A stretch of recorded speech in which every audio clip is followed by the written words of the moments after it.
नमस्कार साथियों, आज के इस सेशन में मैं सोनवीर मलिक आपका बहुत बहुत स्वागत करता हूं। आज एक हम ऐसी चीज पे डिस्कस करने वाले हैं जो लगभग थ्रू आउट द लाइफ हमारे लिए सरदर्द बना रहता है, और वो है टाइम मैनेजमेंट। दुनिया के बड़े बड़े गुरु इस पे बहुत सारी बातें कह चुके हैं, बहुत सारी बातें आपको हर जगह मिल जाएंगी। छोटी छोटी चीजें जो आपके लिए जरूरी है, बस वो जो है यहाँ डिस्कस करने में आया हूँ। तो ये जो टाइम मैनेजमेंट है, ये सच में सरदर्द है। क्यों सरदर्द है? क्योंकि हमारे पास हमेशा काम ज्यादा रहते हैं और समय कम होता है।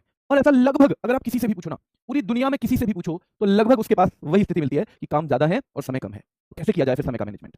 समय का मैनेजमेंट हम करें उससे पहले एक छोटी सी बात, क्या समय के बारे में खास बात यह है, कौन सी चीज अच्छी है समय के बारे में, उसके बारे में थोड़ा सा मैं आपको बता दूं। समय के बारे में सबसे अच्छी चीज ये है कि वो सबके पास बराबर है। किसी को भगवान ने गोरा बना दिया है, किसी को थोड़ा सा काला रंग दे दिया है, किसी को लंबा बना दिया है, किसी को थोड़ा सा नाटा कर दिया है। यानी अलग अलग आधार पे भगवान ने सबके साथ कुछ ना कुछ अंतर रखा है। पर समय के मामले में कोई अंतर नहीं। वो एक जो अरबपति है उसको भी उतना ही मिलता है और एक गरीब आदमी को भी उतना ही मिलता है। हालांकि सबके समय की कीमत अलग अलग हो जाती है समय के साथ। तो समय के जो बहुत महत्वपूर्ण नियम है उनके बारे में मैं बात करूं उससे पहले एक बार बताइए, कौन कौन लोग ऐसे हैं जिन्हें लगता है कि हाँ मेरे पास तो काम बहुत सारे हैं लेकिन समय कम है। अगर आज का ये सेशन सुनने के बाद आपने इसे अच्छे से 1 महीने इंप्लीमेंट कर लिया, केवल 1 महीने, तो आपके पास समय तो उतना ही होगा, काम भी उतने ही होंगे, लेकिन आपकी जो प्रोडक्टिविटी है, जो आपकी काम करने की क्षमता है, वो कई गुना तक ऊपर चली जाएगी। देख लेते हैं समय के कौन कौन से नियम अगर हम अपनाएं तो वो जिंदगी को बदल सकते हैं। समय का सबसे पहला नियम मैं आपको बताऊंगा कौन सा है। समय का सबसे पहला नियम है कि जानिए कितना समय है आपके पास। हमारे पास कहने को 24 घंटे हैं, पर क्या हम 24 घंटे काम कर सकते हैं? हमें सोना भी है, अपने रोजाना के काम भी निपटाने हैं जो हमें करने हैं रूटीन में, और जिनका हमारी जो लक्ष्य बने हुए हैं जिंदगी में उनसे कुछ लेना देना भी नहीं है। देखा जाए तो 14 घंटे 15 घंटे के आसपास हर व्यक्ति के पास वो काम होता है, वो समय होता है जब वो कोई काम कर सकता है। तो सबसे पहले तो आप यही पता करिए आपके पास कितना समय है। हो सकता है कोई आदमी सोता ही 12 घंटे हो दिन में, उसके पास तो और कम हो जाएगा। तो सबसे पहले जो आपको करना है, अपने अपने समय को कैलकुलेट करना है, और आदर्श टाइम वो है, मतलब लगभग आपके पास क्या होना चाहिए, 14 से 15 घंटे का टाइम अपने रोजाना के जो काम है और नींद है उससे अलग होना चाहिए। तब आप जो है उस समय को मैनेजमेंट करने के लिए आगे बढ़ेंगे। दूसरा जो नियम है, सबसे महत्वपूर्ण काम सबसे पहले, और यही जिंदगी का सबसे बड़ा नियम है। हमारे पास हमेशा 1000 काम होंगे, लेकिन हमारे लिए सबसे महत्वपूर्ण काम कौन सा होगा? कौन सा होगा बताओ? सबसे महत्वपूर्ण काम, सबसे महत्वपूर्ण काम होगा जो हमारी जिंदगी को बेहतर करेगा, या जो हमारी जिंदगी से बहुत क्लोजली जुड़ा हुआ है। आपके पिताजी को किसी शादी में जाना है, किसी फंक्शन में जाना है, कहीं पे भी जाना है, अगर उनके सामने स्थिति आ जाए कि वहां शादी में जाना है और अपने बच्चे को पेपर दिलवाने जाना है, पूछ लेना वो कौन सा काम करेंगे। ठीक है, ऐसी जगह पेपर दूर है जहां कोई और बाहर का जाएगा नहीं, वो एक सेकंड नहीं लगाएंगे ये डिसाइड करने में कि उन्हें अपने बच्चे को पेपर दिलवाने के लिए पहले जाना है। तो सबसे महत्वपूर्ण काम सबसे पहले, यानी जिंदगी में 10 काम है, 10 के 10 जो है आपके सामने होने चाहिए। आपको क्लियर पता लग जाएगा एक नजर मारने से ही कौन सा काम मेरे लिए सबसे महत्वपूर्ण है। और दुनिया में जो जो असफल लोगों की एक पूरी की पूरी जमात है, वो इसलिए है क्योंकि वो ये डिसाइड तो कर लेते हैं कौन सा काम सबसे महत्वपूर्ण है, पर वो उसे फिर भी नहीं करते। 80% का एक नियम है इसी नियम के तहत कि आपका जो 80% वो टाइम है जो आपको यूज करना है, यानी जो आपके पास है रोजाना के सारे काम करने के बाद, वो आपका उस काम में लगना चाहिए जो आपकी जिंदगी को बेहतर करेगा। और खास तौर पे क्योंकि मैं स्टूडेंट से बात कर रहा हूं, तो स्टूडेंट के लिए सबसे बेहतर काम क्या होता है? उसकी पढ़ाई, उसका रिवीजन, उसकी जो पढ़ाई से संबंधित जितनी भी चीजें हैं, अगर वो उन्हें अपना 80% समय देगा, 1 साल 2 साल, ज्यादा से ज्यादा, मुझे नहीं लगता 2 साल से ज्यादा, अगर ये रूल अपना लिया तो 2 साल से ज्यादा कहीं भी पढ़ना पड़ेगा, ये मुझे लगता नहीं है। तो सबसे महत्वपूर्ण काम सबसे पहले पढ़ाई का नियम नंबर 2, सफलता का नियम नंबर 2, या समय का नियम नंबर 2, कि सबसे महत्वपूर्ण काम सबसे पहले, और 80% अपना समय उस काम को जो आपकी जिंदगी की बेहतरी के लिए हो। तीसरा जो नियम है उस पर अगर हम आए, तो मैं आपसे कहूं आप समय बहुत नष्ट कर देते हो। आपका कोई दोस्त कहने लगे कि आप समय बहुत नष्ट कर देते हो, कोई घर वाला कहने लगे, आप मान जाओगे? नहीं मानोगे ना। सिंपल है, कोई भी नहीं मानता, क्योंकि उसे लगता है जो मैं कर रहा हूं वो टाइम वेस्टिंग तो है ही नहीं, वो तो सबसे बढ़िया यूज है टाइम का। तो फिर क्या किया जाए कि हमें पता चल जाए? बस 2 हफ्ते तक एक काम करना है मेरे भाई। 2 हफ्ते तक समय, आप दिन में जो भी काम करते हो, एक कॉपी लो सुबह कोई, और एक छोटी सी डायरी और एक पेन रखो जेब में। आपने सुबह जगने के बाद जो जो भी काम किया उस सब को नोट करो। केवल पढ़ना नहीं कि मैं कब से कब तक पढ़ा हूं, पूरा टाइम नोट करो। मैंने इतने बजे से इतने बजे तक ये किया, इतने बजे से इतने बजे तक ये किया, इतने बजे से इतने बजे तक मैं दोस्तों के साथ था, इतने बजे से इतने बजे तक मैं क्रिकेट खेल रहा था। सारा का सारा आप जो है ईमानदारी से लिखो। मेरे ख्याल से 2 हफ्ते तक जाने की जरूरत भी नहीं पड़ेगी। 1 हफ्ते में आपको समझ में आ जाएगा कि हम मैक्सिमम टाइम हम नष्ट करते आ रहे थे, और वही हमारे सारे दुखों की जड़ निकलता है फिर। तो ये जरूरी है, ये बहुत महत्वपूर्ण है। आप नोट करिए 2 हफ्ते तक कि मैं कितना समय किस काम को देता हूं। मैं बोल ही नहीं रहा कि आप कहिए कि कितना समय नष्ट करता हूं, कितना समय मैं किस काम को देता हूं, और आपको पता लगेगा कि आप कितना सारा समय नष्ट करते हैं। आपको पता लगेगा आपकी असफलताओं के पीछे कौन सी चीज रही है, आपको पता लगेगा आपको सफल किस चीज ने नहीं होने दिया। बहुत महत्वपूर्ण नियम, नियम नंबर 3। नियम नंबर 4 पे आ जाए, हर काम की डेडलाइन तय करें।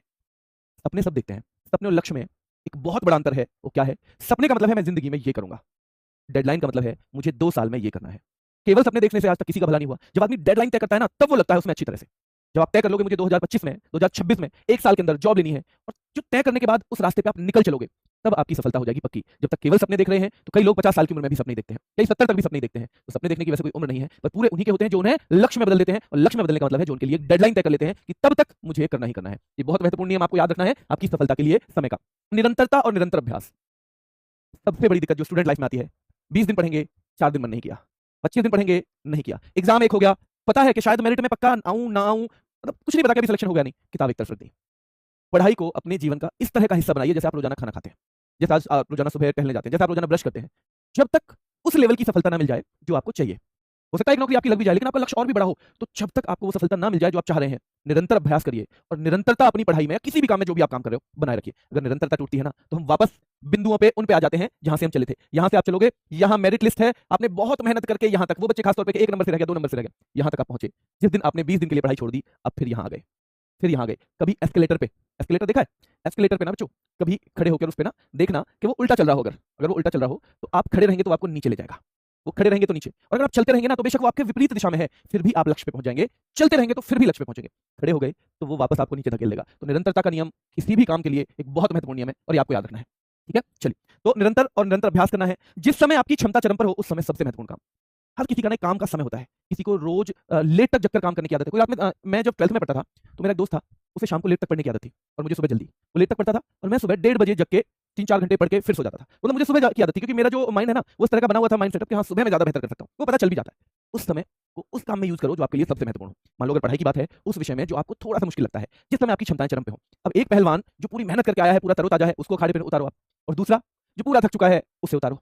भाई वो तो नहीं हो पाएगा ना फिर। उसको विजय किसको मिलेगी? जो पूरी क्षमता के साथ काम कर रहा है। क्यों? क्योंकि वो महत्वपूर्ण काम है उसके लिए। कुश्ती लड़ना उसके लिए महत्वपूर्ण काम है। हमारे लिए पढ़ाई महत्वपूर्ण काम है। तो हम उस समय सबसे ज़्यादा मेहनत करें, सबसे महत्वपूर्ण काम को वो अपना समय दें, जब हमारी क्षमताएँ चरम पे होती हैं, यानी जब हम बहुत इफेक्टिवली काम कर सकते हैं, उस समय दें। और सफलता का नियम नंबर 7 है, समय को खाने वाली किसी भी चीज़ से बचें। मोबाइल पढ़ने के भी काम आता है और मोबाइल से हम बहुत सारा टाइम वेस्ट भी करते हैं। इंस्टाग्राम चला रहे हैं बच्चे, चलाओ चलो, अगर आपका मन है चलाने का चलाओ। तो लिमिट सेट करें। 15 मिनट शायद उसकी सबसे कम लिमिट होती है, मेरे पे लगी हुई है। मैं कभी इंस्टाग्राम देखता भी हूँ, वैसे मैं कम देखता हूँ। उस पे लिमिट है 15 मिनट की, उससे नीचे शायद लिमिट लगती नहीं है, वरना मैं वो भी लगाता। 15 मिनट में वो याद दिला देता है। और अपने आप को इतना अनुशासित तो करो कि उस लिमिट को बार-बार एक्सटेंड मत करना। अगर वो बार-बार एक्सटेंड कर ली तो वो लिमिट लगाने का भी कोई फायदा नहीं है। जितनी भी चीज़ आपके समय को खाती है, आप शाम को बैठकर मनन करोगे ना किसी दिन, शाम को बैठो, 10 मिनट और देखो आपने दिन में कौन-कौन से काम में समय नष्ट किया। हर वो काम वेस्ट ऑफ टाइम है। हर वो काम जो आपकी ज़िंदगी का जो सबसे बड़ा लक्ष्य है, आपको उस तरफ नहीं ले जा रहा। मुझे एक नौकरी पानी है, उसके लिए मुझे बहुत मेहनत करनी है, पढ़ाई करनी है। हर वो काम जो आपकी नौकरी पाने के लिए नहीं है, जो आपकी पढ़ाई से संबंधित नहीं है, वो आपके लिए वेस्ट ऑफ टाइम है। इसलिए वो हर काम समय खाने वाली चीज़ है। चाहे वो कोई सोशल मीडिया प्लेटफ़ॉर्म है, चाहे वो ऐसे ही हमारा गप मारना हो, चाहे वैसे ही फालतू में हमारा इधर-उधर घूमना हो, है ना? वो सारा काम ऐसा है। तो आदत बनाओ अपनी कि भाई जो भी चीज़ मेरे समय को खाती है, मैं उसे बिल्कुल छोड़ दूँगा। ठीक है? चलिए, तो ये 7 नियम हैं और याद रखें, ये ध्यान रखें कि आपके पास जो समय है ना, जो मिनट आपकी निकल चुकी है, अगर आप अपनी सारी ज़मीन जायदाद भी गिरवी रख के ना दे दो किसी को, तो वो मिनट आपको वापस नहीं मिलेगी। जो चली गई सो चली गई। यानी ये ऐसा धन है जो भगवान ने कर दिया है कि एक बार खर्च हो के ना, ये वापस नहीं मिलेगा। हो सकता है पैसे हो तो इन्वेस्टमेंट करके आप दुनिया में फिर से बहुत कमा लो। जायदाद आपकी चली भी गई तो आप हो सकता है आगे चल के मेहनत करके बहुत सारी जायदाद भी कमा लो। लेकिन जो मिनट निकल गई, वो मिनट कभी दोबारा नहीं आएगी, कभी भी नहीं। कम है तो आपको इसी से समझ लेना चाहिए। ये मैंने कॉमन नियम बता दिए हैं, मैं किसी स्पेसिफिक हर बच्चे के लिए नहीं इसमें बता रहा हूँ। लेकिन आप ये भरोसा रखिए कि हर बच्चे पे ही अप्लाई होगा। जिसके पास कम समय है तो वो भी इन नियमों को ही अपनाएगा, जिसके पास ज़्यादा है वो भी इन नियमों को अपनाएगा। अगर आपने सारे के सारे नियम अपना लिए और केवल 1 महीने ये चीज़ जो है ना स्ट्रिक्टली खुद को डिसिप्लिन में रख के अप्लाई करके देखो, आपको पता चल जाएगा कि ज़िंदगी किस तरह से बदलती है। अभी का इतना ही। धन्यवाद।